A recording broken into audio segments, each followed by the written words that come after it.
제가 이제 이번 주부터 진행을 맡았는데요. 첫 번째 초대 손님 어떤 분을 초청할까 이제 고민도 많이 해봤습니다만은 평소에 또 제가 좀 잘 알고 존경하는 분을 한번 모셔야 되겠다 이런 생각을 했습니다.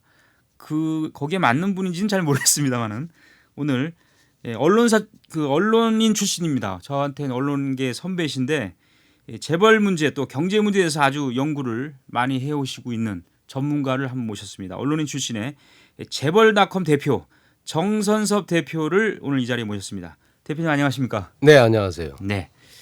대표님은 뭐 재벌 문제를 20년 넘게 연구해 오셨다 이렇게 지금 알려져 있어요. 20년 넘었습니까? 뭐 알려진 거와는 뭐 사실과는 다른 게 많잖아요. 요새 뭐 그렇죠. 사실과 다른 게 많이 나오니까 20년이라는 것보다 제가 뭐 언론계에 몸담은 게 한 30년 전이니까 네. 사실 그때부터 제가 이제 학교를 경제학과를 졸업을 그렇습니다. 했어요. 고려대 경제학과. 예, 네. 전공을 했어서 일찌감치 그 경제부로 발령이 나는 바람에 기업들과 뭐 이렇게 접촉을 하면서 그렇죠. 뭐 취재도 하고 내용을 알아볼 기회가 많아서 한 30년 이렇게 좀 봐주시면 좋을 것 같아요. 네. 그러니까 기자 생활 우리 경제학과 나오셨으니까 주로 경제부에서 일을 하셨군요. 언론사에서. 예, 그렇죠. 그때 당시에는 경제를 전담하는 기자들이 사실은 없었습니다. 뭐 그렇게 많지는 않았어요. 그래서 학과 거기 나왔다는 것 때문에 뭐 일찌감치 그쪽으로 가게 됐죠. 그러니까 경향신문에서만 계셨죠? 경향신문사. 경향신문에도 있었고요. 아, 예. 뭐 개인적인 사정으로 다른 언론사도 조금 있고 했습니다만은 예. 주로 뭐 거기에 있었죠. 경향신문이 예전에 이제 MBC 문화방송. 저희가 예. 입사를 할 때는 이제 그 언론 통폐합이라 그래가지고 그걸로 이제 분리가 됐을 그런 시점이었죠. 문화방송과 분리가 된 상황이었군요. 예. 어쨌든 기자 생활을 그렇게 오래 하셨는데 기자 생활 지금 돌이켜 보면 어떠세요? 그러니까 생각보다는 길게 안 했다 이런 생각도 하지 않습니까? 뭐 저는 언론사에 오랫동안 몸담겠다 이거보다도 당시에 이제 그 기자에 대한 열망 뭐 이런 것들이 많이 있었어요. 뭐 정의감도 있었고 그래서 이제 출발을 했었고 그 이후에는 이제 학자가 되려고 좀 생각을 했었는데 그것도 뭐 뜻대로 안 되고 결국은 그 언론과 유사한 그쪽 방면에서 계속 회사도 차리고 이렇게 된 상황입니다. 예, 그래서 차린 회사가 이제 재벌닷컴인데 네. 보통 닷컴이라고 이름을 붙이면 네. 좀 이렇게 친근하긴 해요. 닷컴이라고 많이 붙이잖아요. 당시에 이제 재벌닷컴을 설립하는 것에 대해서 그러니까 상호 문제에 대해서 조금 사연은 있었어요. 그러면 재벌이라는 게 일반 명사죠. 그렇죠. 그리고 닷컴이라는 것이 당시에 그 인터넷에서 닷컴 붐이 불 때였는데 그래서 저희가 이제 인터넷 이런 데서 올라갈 때 재벌닷컴이라는 상호는 둘 다 보통 명사고 그렇죠. 그거기 때문에 좀 곤란하다 뭐 이런 얘기도 있었어요. 그렇군요. 근데 요즘 뭐 여러 닷컴이 있습니다만은 근데 이제 재벌을 전문적으로 인터넷으로 다루는 또 사이버 공간에서 다루는 회사다. 이런 취지에서는 저는 뭐 상호를 잘 지었다고 하는데 잘 졌어요, 아주. 또 뭐 일각에서는 너무 재벌을 뭐 공격하는 거 아니냐 이런 지적도 없지는 않았어요. 저는 이게 잘 모르는 분들은 이게 재벌 그룹의 그 무슨 협의체 아닌가 그렇게 오해할 수도 있어요. 지금 그렇게 생각하는 사람은 없고요. 없습니까? 저희가 하는 그 내용과 활동을 잘 알기 때문에 맞습니다. 어쨌든 재벌닷컴이 그러면은 어떤 일을 하는 곳인지 소개해 주십시오. 간단하게. 저희가 이제 2006년도에 설립을 했었는데 당시 경제 환경이 이제 IMF가 막 지나고 나서 그 애니콜 신화라는 것이 한국 경제의 성장 동력이 됐어요. 그래서 이제 이 휴대폰 시장이 급속히 늘고 그걸 수혜를 한국 경제가 제일 많이 받았죠. 부품 회사들이라든가 이런 게 급성장을 하면서 한국 경제 굉장히 컸어요. 대기업들도 이제 자동차도 뭐 다시 잘 되고 해서 전반적으로 제조업과 서비스업이 이제 성장을 하면서 한국 경제의 이른바 맘모스 기업들이 새롭게 이제 그 구축이 되는 예. 과거의 뭐 재벌이 아니라 예. 새로운 형태가 새로운 나타나서 재벌. 부자도 많이 이제 등장을 했었고 음. 주식을 가진 부자들이나 그렇죠. 이런 게 많이 등장하면서 이것에 대한 통계적인 검증이 좀 필요하다. 우리가 부호 리스트라든가 기업의 어떤 경영 행태 이런 것들을 통계적으로 보여줌으로써 예. 국민들이 그냥 일반적인 추상적 단어가 아니라 구체적인 계량적인 변화를 보여주고 싶다. 이런 취지에서 이제 그 당시 설립을 했었어요. 예, 아주 뭐라 할까요? 그 블루오션이다 이렇게 판단하신 것 같네요. 그 당시에. 그게 사업으로 뭐 큰 돈을 예. 벌게 지금도 마찬가지입니다만은 예. 돈을 벌 수 있다 이런 것보다도 예. 제가 오랫동안 이제 그 기자 생활하면서 가장 불만족스러웠던 것이 예. 우리가 재벌은 문제가 있다. 예. 뭐 대기업은 문제가 있다. 이렇게 얘기하지만 예. 실제로 그게 계량적으로 어떤 문제가 있는 것인지에 맞습니다. 대해서는 예. 그걸 제시를 해줘야 되거든요. 맞아요. 그거 없이 그냥 추상적인 단어로 뭐 누구 뭐 죽일 놈이다 살린 놈이다 네. 이건 말이 안 되는 거예요. 아. 그래서 그걸 보여주려고 하는 취지에서 했었고 일부에서는 제가 아직도 저희들이 하는 활동을 시민단체에서 하는 줄 알아요. 그냥 이거는 뭐 완전한 상업적인 목적은 아니지만 처음 설립 때부터 약간 그런 뭐 정의감이랄 그럴까요? 이거 뭐 제 아전 인수입니다만은 예. 그런 쪽에서 이제 출발을 했었습니다. 그러면 뭐 회원이라든지 네. 또 뭐 이게 자료 같은 걸 발굴해서 어떻게 제공한다든지 이런 그 시스템은 어떻게 되고 있는지요? 회사가? 초기에는 이제 그 일정한 회비를 내는 네. 분들을 대상으로 해서 많이 이제 저희가 갖고 있는 정보를 공유를 했었죠. 제공도 하고 당시에 뭐 우리가 잘 알고 있는 그룹 회장님뿐만 아니라 오너 가족도 막 이런 많이 회원으로 했어요. 근데 이제 운영해 나가는 과정에서 이것이 좀 그 사회적으로 널리 알려야 되겠다 이런 생각이 들면서 뭐 돈을 받고 하는 회원제는 없앴어요. 일반인들. 그게 이제 일종의 지적 뭐 기부라 그럴까요? 뭐 그런 취지에서 지금 그게 한 6년 정도 됐습니다. 6년 전에 그것을 개방하는 그런 쪽으로 지금 운영하고 있습니다. 예. 그럼 운영상에 뭐 어떤 뭐 재정적 어려움이나 이런 건 혹시 별로 없습니까? 많죠. 많아요. 사실 뭐 저희를 크게 뭐 도와주는 그런 건 아니잖아요. 기업들이 뭐 크게 도와주고 있지 않죠. 그렇죠. 뭐 물론 그게 뭐 전혀 없지는 않지만 물론 그것은 뭐 공적으로 서로 연결돼 있는 부분이고요. 일반적으로 좀 이런 그 운영하는 데는 약간 사회 사명의식 이런 그렇습니다. 것들이 필요하지. 예. 그것이 뭐 큰 비즈니스다 이런 모델로 생각하면 안 되죠. 그렇습니다. 사실은 이제 역대 정부가 이 재벌 개혁, 재벌 지배구조 개선 뭐 이런 문제를 늘 공약으로 내세웠고 이 정부 내에서 항상 그런 걸 추진을 해왔는데 네네. 또 나중에 보면 또 잘 안 되는 경우도 있고 유착도 되고 여러 가지 뭐 부작용도 있었고 했는데 문재인 정부 물론 이 재벌 문제에서 역시 또 공약이 있었고 네. 근데 김상조 공정거래위원장을 하시다가 지금 청와대 정책실장인데 이분이 이제 뭐 재벌 개혁에 뭐 총대를 맸다 이런 얘기도 언론에 많이 나왔습니다만은 네. 현지 상황 어떻게 보세요? 지금까지 뭐 잘 하고 있는 건지 아니면은 뭐 얘기하기가 좀 아직은 판단하기 이른 건지. 이제는 판단할 시점이 됐죠. 지금 정부 현재 그 문재인 정부가 출범한 지 거의 절반을 뭐 넘겨가고 있는 상황이 됐기 때문에 절반까지는 안 됐지만 한 2년 정도 됐잖아요. 원래 한 2년 정도 되면은 그 정부의 모든 정책에 대해서 국민들이 중간 평가를 할 수 있는 그런 시점이 됐단 말이에요. 그런 측면에서 보면은 재벌 개혁은 처음에 얘기했었던 또는 국민들의 상당수가 뭐 기대했던 그런 그 수준에는 도달하지 못했다. 저는 그렇게 보고요.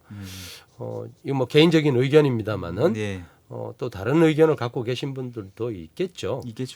그런데 중요한 것은 우리나라의 재벌 개혁이라는 그 화두의 문제입니다.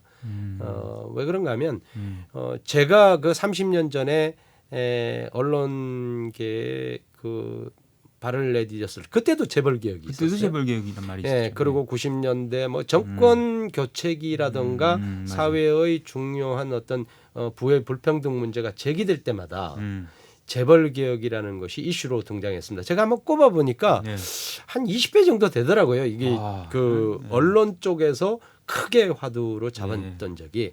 근데 지금도 재벌 개혁이 이 화두가 되고 있다는 것은 여전히 안 되고 있다는 얘기죠. 그럼 재벌 개혁이 왜 안 되느냐? 그것은 저는 뭐 크게 두 가지 점 때문이다 이렇게 보는데 첫 번째는 재벌 개혁에 대한 단어 정리가 잘 안 돼 있어요. 재벌 개혁이 실제로 뭐 많은 얘기를 합니다만은 그 말을 하는 사람한테 재벌 개혁이 뭘 하는 게 재벌 개혁이냐 이렇게 물으면 사실 머뭇머뭇해요. 왜 그런가 하면 그 개념이 정확하게 안 잡혀 있기 때문이죠. 근데 재벌 개혁은 크게 보면 우리가 기업이 하고 있는 뭐 사회적 어떤 기구로서 하는 거 아니에요. 이게 그 조직원으로서. 근데 그 과정에서 부의 집중 문제라든가 경제력 집중 문제 이것을 공정하고 정의롭게 만드는 것 이것이 하나이고요. 두 번째는 우리가 통상 재벌이라고 하는 대규모 기업 집단에 그러한 내부에 부의 편법적 승계라든가 그렇죠. 또는 내부의 경영 지배 형태라든가 이런 것들을 개선해 나가는 것 이게 크게 두 가지가 있는데 우리는 막 재벌 개혁 그러면 개혁이란 말이 좀 무섭잖아요. 네, 다 바꾸는 걸로 생각하니까. 뭐 무슨 그 폭탄 터뜨려서 파괴하는 것처럼 뭐 재벌 해체로 인식하는 사람들이 많다는 거예요. 그것은 잘못돼 있기 때문에 뭐 재벌을 해체하지 않으면 재벌 개혁이 안 됐듯이 뭐 이렇게 말하는 건 좀 우습고요. 지금 문재인 정부의 재벌 개혁이 답보 상태인 이유는 그러면 아까 그 말씀드린 두 가지 점을 해소하려면 법과 제도가 바뀌어야 된다는 거예요. 그것은 일방적으로 할 수 없잖아요. 무슨 독재 정권에서 하는 것도 아니고.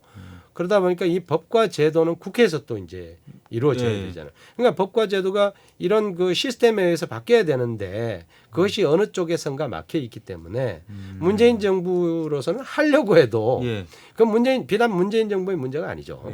그 전에 뭐 이명박 정부, 뭐 박근혜 정부, 노무현 정부에서도 마찬가지로 그런 것들이 안 되다 보니까 재벌 개혁이 계속 답보된 것처럼 그럼 그 와중에 예를 들면 한진그룹의 그 오너 갑질 사태라든가 현재 그 무슨 뭐 삼성 문제도 있고, 있고 국정농단 문제라든가 이런 것이 나올 때마다 재벌이 이제 연루가 되는데 그것을 자꾸 재벌 개혁으로 해결을 해야 된다. 재벌 개혁을 하려면 법과 제도가 바뀌어야죠. 법과 제도를 바꾸려면 이게 뭐 아까도 얘기했지만 국회도 있고 시민단체들도 있고 뭐 청와대도 물론 있어야 되고 다 개입해서 다 달려들어서 해야 되는데 쉽지 않네요, 그게. 그렇죠. 진영 논리, 그렇죠, 무슨 뭐 이거 조직의 문제, 자기가 어느 쪽의 입장 뭐 이런 것들이 어우러져 있기 때문에 이거 뭐 국민 투표할 수도 없고요. 그러니까 사실은 그 뭐 한 발 전진하기가 어려울 텐데 저는 재벌 개혁 문제도 아주 작지만 조금씩의 변화 이것으로 한 뭐 길게 보고 그 장기 플랜으로 진행을 해야 되겠죠. 현재 이제 내부 거래 문제라든가 해소하는 문제 이런 것들이 재벌 개혁에 우리가 목표로 하고 있는 그런 데 가는데 한 발짝 가는 모습이죠. 알겠습니다. 화제를 좀 바꿔보겠습니다. 지금 한국과 일본 간의 이 갈등, 특히 이제 이게 백색 국가 화이트 리스트에서 우리나라를 제외하면서 이제 경제 보복이라고 우리가 부르는데 말이죠. 지금 상황은 계속 현재 진행형입니다만은 우리 대표님 보시기에 이런 상황은 어떻게 우리가 받아들여야 되죠? 그러니까 예견했던 일인지 아니면 앞으로 어떻게 이걸 해결해야 되는지. 그 한일 간의 무역 균열 문제 이것은 사실은 그 역사적인 문제와 정치적 이해관계 이런 것들이 이제 결합된 뭐 복잡한 그 사정을 기반으로 해서 터진 거란 말이에요. 근데 한국과 그 일본은 해방 이후에 뭐 한동안 그 소강 상태이긴 했지만 1960년대 이후에는 사실은 굉장히 긴밀하게 지금 거의 반세기 넘도록 서로 공존해오는 틀이었는데 이 공존의 틀이 이번에 이제 그 균열이 갔잖아요. 그러면 한국한테 불리할 것이냐, 일본한테 불리할 것이냐. 저는 이것은 양국한테 모두 다 좋지 않은 영향을 미칠 수밖에 없죠. 이번에 백색 국가, 뭐 최근에 뭐 요미우리인가요? 그 일본에서 나온 며칠 전에 그 보도를 보니까 아베 정권에서 이걸 뭐 심각하게 이걸 하는 게 아니라 위협의 어떤 뭐라 그러나요? 이게 그걸로 시작을 했다가 자기도 지금 못 빠져나가는 아. 그런 뭐 발목이 잡혀가지고 더 막 강공을 하게 되고 처음에는 약간 겁주려고 하다가 두드려 패는 뭐 이런 예. 이런 상황이 됐다. 저는 그게 맞다고 봅니다.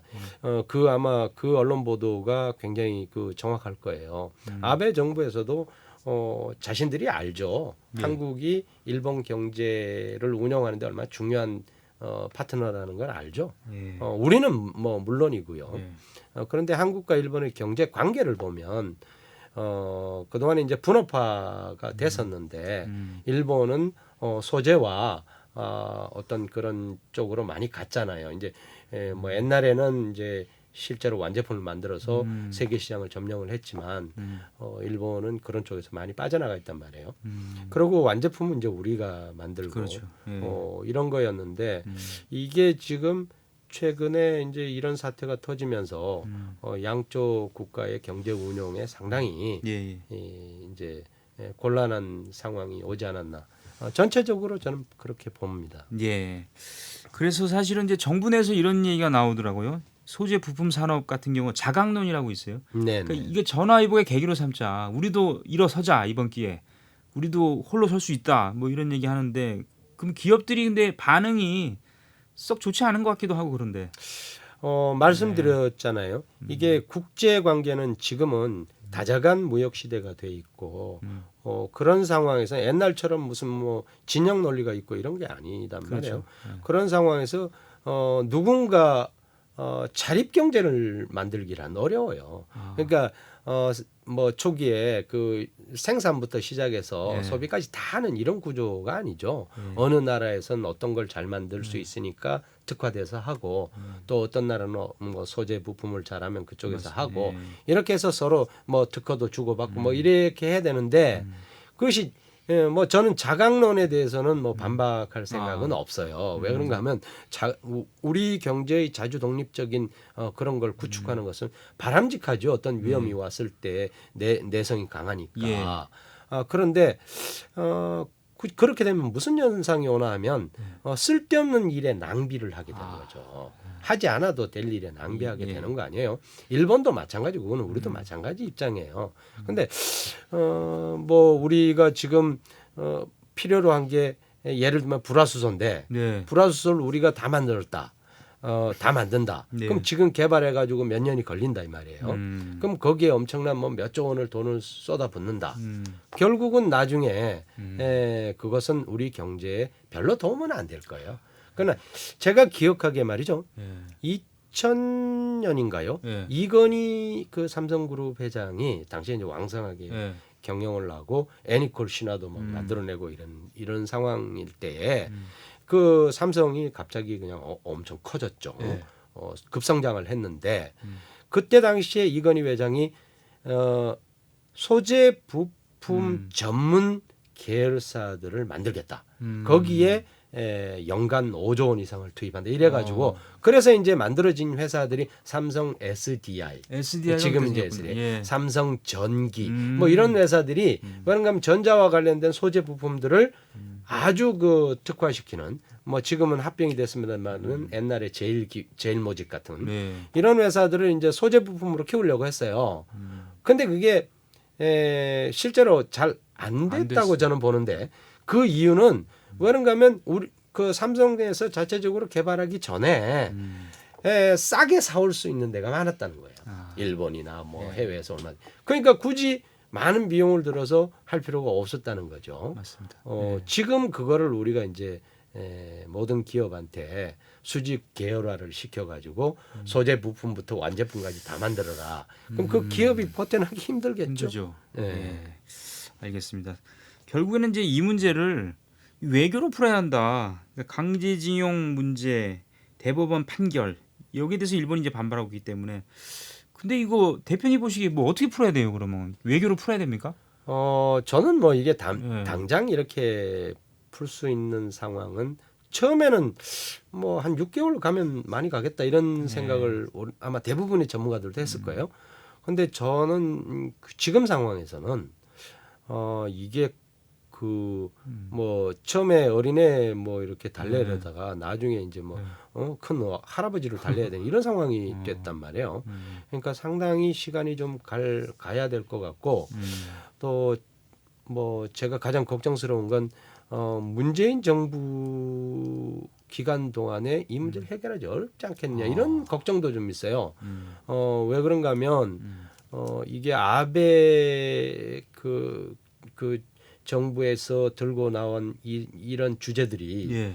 다분히 문재인 정부에 대한 보복성 의식이 그렇죠. 있다. 저는 그렇게 보기 때문에 지금 외교적으로 그때까지 좀 풀기 어렵다. 그럼 앞으로 한 2, 3년은 이 상태로 조금 이런 그 갈등 국면이 가지 않겠나. 그게 좀 걱정은 돼요. 예, 그렇습니다.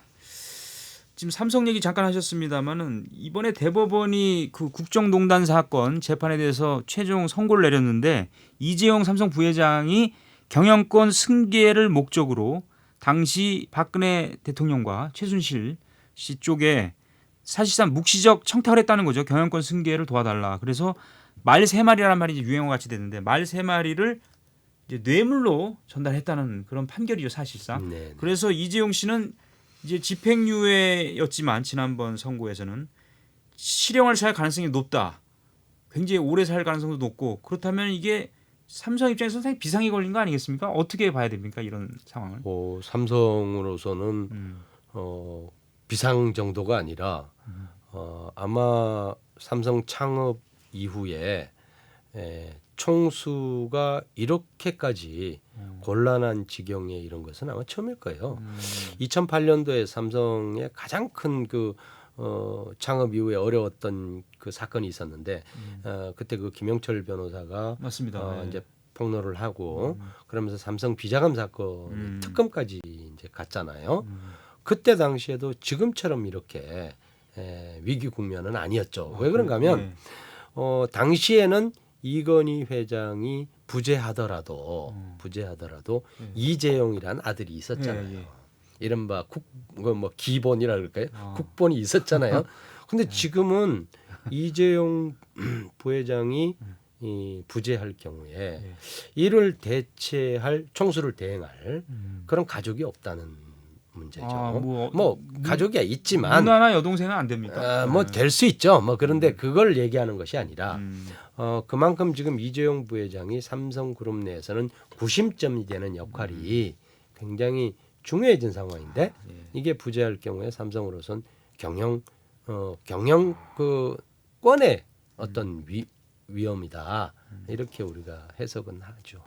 그러면 이제 이런 일이 일어나는 거는 이제 역대 정권에서도 보면 재벌과 이 권력 정경유착이라는 표현을 많이 쓰잖아요. 사실. 네네. 그러니까 삼성도 어떻게 보면 이런 오랜 악순환의 고리 이 속에서 또 일어난 일이 아닌가 모르겠어요. 뭐 대법원 판결이 예, 저는 이번에 그 대법원의 판결 그것에 대한 질문을 많이 하더라고요. 예. 이게 뭐 합리적이냐, 우리가 사회의 수용 정도에 적합한 것이냐 이런 그 우리가 되게 무슨 일이 있으면 꼭 그 계량적으로 뭘 얘기를 하기를 원하잖아요. 저는 법에 따라서 판결을 한 부분이고 그 게다가 수프림 코트 아닙니까? 대법원에서 판결을 한 거잖아요. 저는 그거는 뭐 그 절대로 저건 아니다. 어디 치우친 그런 판결은 아니다 이렇게 보고 그리고 왜 이렇게 됐느냐 지금 아주 그 좋은 말씀을 하셨는데 이게 정경유착에서 비롯된 사건이죠. 사실은 그렇죠. 국정농단 사건의 핵심이 이번 대법원 판결을 잘 이렇게 분석을 해보면 국정농단 사건은 삼성과 최순실 씨 그리고 박근혜 전 대통령 이 3인에 의해서 이루어진 아주 간단한 문제가 이걸 방어하기 위해서 각종 행정기관과 공무원들이 결부되면서 벌어진 거대한 사건이 돼버린 거예요. 그게 이제 판결문에 그대로 있는데 그래서 그 국정농단의 핵심인 3인에 대해서는 아마 이 법조계에서 굉장히 가혹한 처벌을 하지 않았나 저는 뭐 그렇게 해석을 해요. 근데 이것이 발단이 정경유착의 아주 전형을 보여준 말하자면 재벌의 자본 권력이 이 정치 권력과 결탁했을 때 빚어지는 문제거든요. 문제.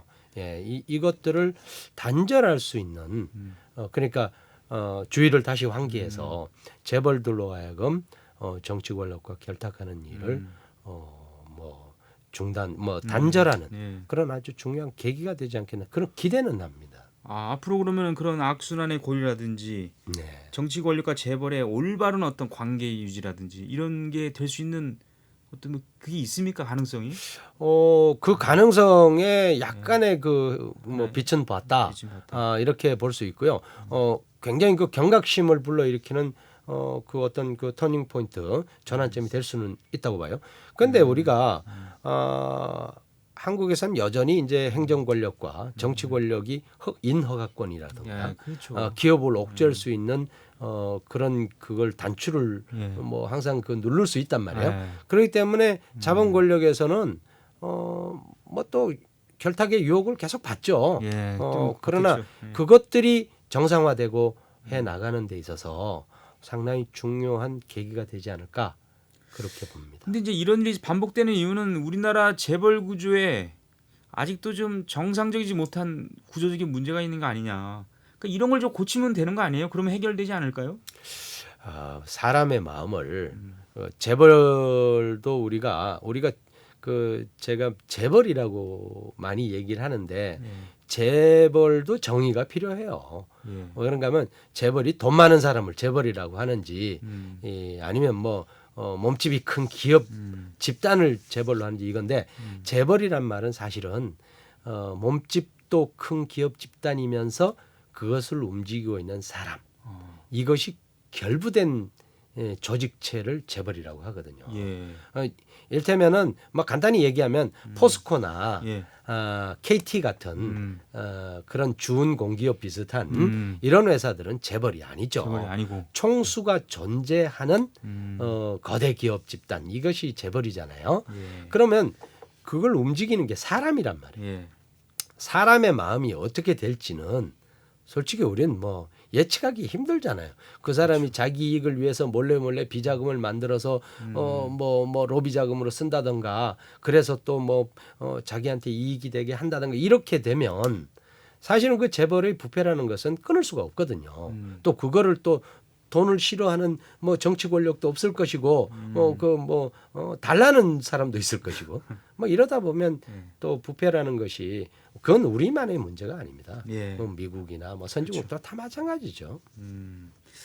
자, 어쨌든 이제 재벌들이 좀 이 미래 시대에 또 새롭게 또 좀 변신을 해야 된다. 이런 지적도 있고 네. 또 이제 보면은 판도 변화, 재벌들의 판도 변화라든지 신흥 부자의 등장, 또 부자들의 서열 변화 이런 것들이 좀 있을 것 같다. 이런 얘기들도 많이 하는데 네. 앞으로 우리 재벌들의 변화 어떻게 예상하세요? 저는 그것은 그 지금까지 그 한 100여 년 동안 미국뿐만 아니라 전 세계의 부호 판도를 보면요. 산업의 변화와 밀접한 관계가 있어요. 그러니까 1910년대, 20년대 이때는 최고 재벌이 석유 재벌하고 자동차 재벌이었잖아요. 포드. 예. 예. 근데 지금은 그들은 없어요. 지금은 빌 게이츠나 뭐 이런 IT. 그 IT 쪽이잖아요. 네. 알리바바. 예, 산업이 어떻게 변화하느냐에 따라서 부자 판도가 바뀌게 돼 있습니다. 그렇습니다. 예. 우리는 지금 어떤 산업의 판도 변화를 변화로 가고 있느냐 이게 이제 부호 판도를 결정하는 것인데 부호 판도라는 게 사실 굉장히 중요한 어떤 예측의 그런 어떤 단서가 되죠. 그러면 보면 우리는 지금 IT는 여전히 지금 가고 있고요. 네. 그다음에 기타 식품이라든가 뭐 이런 제조업들은 지금 상당히 이제 하강세단 말이에요. 그다음에 이제 게임이라든가 뭐 이런 새로운 어떤 그렇죠. 애니메이션, IT를 IT, 중심으로 벌어지는 부가 산업들 이게 급상장을 하고 있단 말이에요. 그러면 부호도 이런 쪽에서 이제 많이 나올 거다. 나올 가능성이 있다. 그것은 한국 경제에 좋으냐 나쁘냐. 예. 이것은 제조업이 급속히 하락하고 있는 부분은 예. 상당히 좀 경제의 기반이 흔들린다는 점에 대해서 조금 우려스러워요. 근데 우리 경제가 너무 콩 볶듯이만 냄비처럼 이렇게 볶아대니까 그런 것도 좀 어떤 내성이라든가 이런 그 베이스먼트를 약화시키는 요인이 되고 있죠. 네.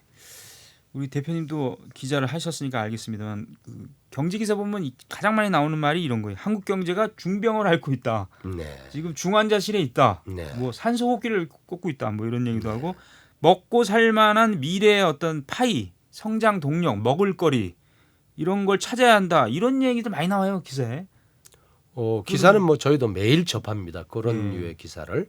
예. 그런데 찾아야 한다가 아니고 예. 이것이다라고 말을 하는 것이 중요하겠죠. 그냥 대안을 제시해라 이거죠. 그렇죠. 질문만 하지 말고. 예, 언론뿐만 아니라 정부도 마찬가지고요. 음.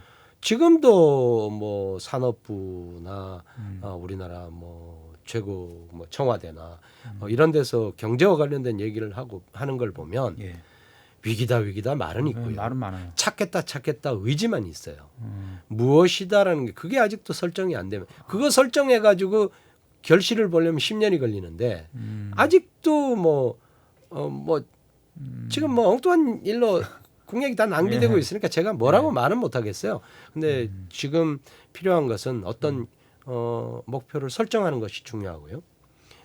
또 그것을 또 제대로 된 설정이어야 되겠죠. 그렇죠. 잘 추진하고 그렇게 하는 것이 중요하죠. 그러니까 어쨌든 지금 그 신체 검사를 해서 완전히 정상이다 이렇게 나온 게 아니거든요. 그죠?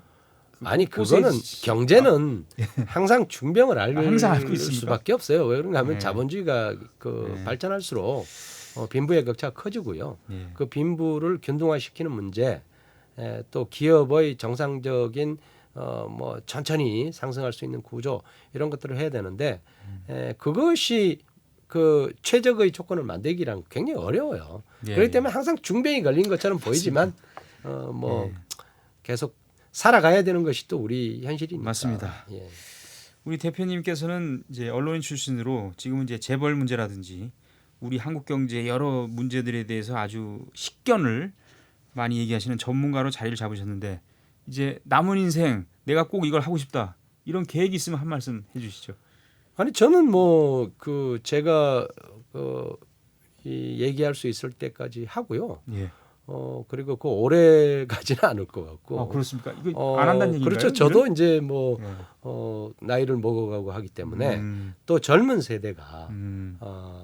또 이런 어떤 생각을 가지고 사회의 어떤 공정한 어떤 그런 목표와 또는 현재의 문제를 진단할 수 있는 그런 일들을 해 나가야 되겠죠. 뭐 저희가 계속 뭐 하는 것은 고루한 어떤 그 식견이 돼가고 있는데 그런 것은 중요하지 않다고 보고요. 맞습니다. 또 건강하게 뭐 살아가는 것도 저는 뭐 개인적으로 좋아합니다. 그러니까요. 저희가 이제 뭐 386 세대라든지 그 앞선 세대라든지 이런 그 기득권층 젊은 세대들이 바라보는 시선이 우리가 생각하는 거와 다르더라고요. 그렇죠. 저는 상당히 개혁적이고 좀 신선하다고 생각했는데 그게 아니에요. 한국 사회라는 것이 현재 굉장히 갈등이 많은데요. 그건 저는 뭐 이건 제가 뭐 사회학자가 아니기 때문에 근데 우리 사회는 지금 세 세대가 지금 공존하고 있잖아요. 첫 번째는 6.25 세대. 이미 그 일제 시대 때 세대들은 거의 다 돌아가셨어요. 그리고 그 이후에 민주화 세대. 그리고 지금 신세대. 이 세 세대가 있는데 전혀 이데올로기가 다른 세대라고 봐요.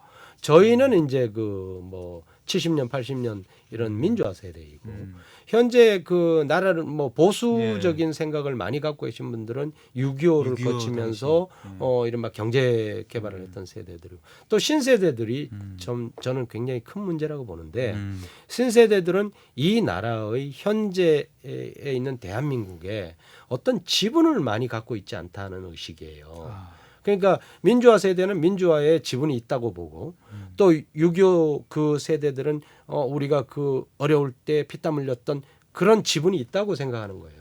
근데 신세대들은 그분들이 어른들이 그 남겨놓은 유산을 까먹는 세대쯤으로 우리가 생각한다는 거예요. 근데 중요한 건 이 신세대가 앞으로 대한민국을 이끌어가는 주인공이 된다는 점이에요. 그들에게 책임의식과 그 올바른 어떤 그 공정의식 그리고 정의감 이런 것들을 심어주는 게 어른들이 할 역할 아닌가. 자꾸 그들을 이용하려고 하지 말고 저는 그게 좀 안타깝다는 생각은 맞습니다. 있어요. 그런 얘기들이 이제 조국 후보자를 둘러싼 여러 가지 이 사건들 통해서 그런 게 좀 나타난 것 같아요. 세대 간의 여러 가지 그렇죠. 문제들이. 예. 알겠습니다. 네, BBS 뉴스와 사람들 벌써 이제 마칠 시간이 됐습니다. 오늘은 정선섭 재벌닷컴 대표와 함께 아주 중요한 얘기들 여러 가지 또 현안들에 대해서 얘기를 나눠봤습니다. 자, 남은 휴일 잘 보내시고요. 저는 다음 주에 다시 오겠습니다. 지금까지 진행의 전경윤이었습니다. 여러분 고맙습니다.